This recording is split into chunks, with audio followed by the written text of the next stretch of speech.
us here at the fort, you probably enjoy stargazing. The night sky is full of cool things to look at, and I bet a lot of you have been looking up there and wondering about the same things that we do.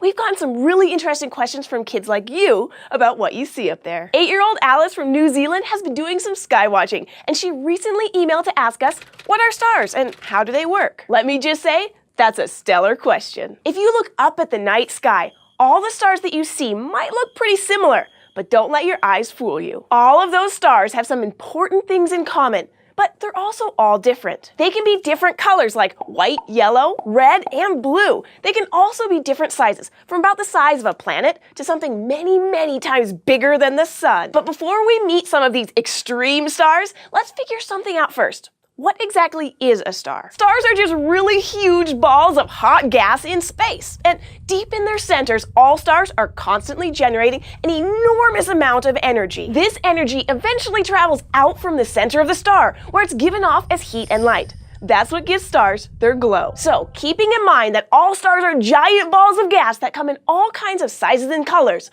want to meet some for yourself? Let's start with the most important star, at least for us here on Earth. The sun. That's right, the sun is a star, and it's a specific kind of star called a yellow dwarf. While we think of our sun as being super huge and incredibly hot, which it definitely is compared to Earth, it's actually pretty average compared to other stars, meaning it's right in the middle between the biggest and the smallest and the hottest and the coolest stars. So there are some stars that are much bigger than the sun and way hotter. If you want to find one, just look for the constellation known as Orion. It's one of the easiest constellations to spot. If you look down to the right, to the star where Orion's knee is supposed to be, you'll find Rigel. Rigel is a good example of a kind of star called a blue supergiant.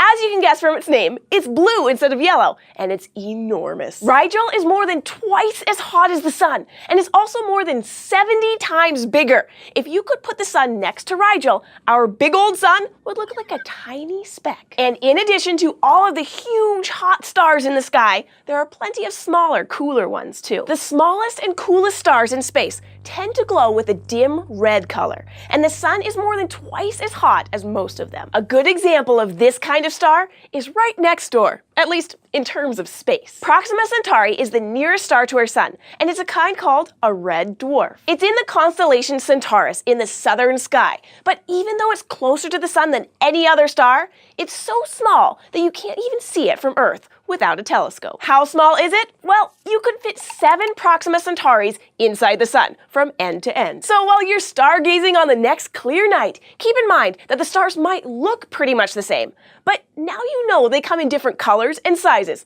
a lot like we do. Thanks to Alice for asking such a great question, and thanks to you for taking this trip with us to the stars. And remember, if you have a question about anything you'd like to learn more about, just let us know by getting help from a parent and leaving a comment below, or emailing us at kids@thescishow.com. And we'll see you next time.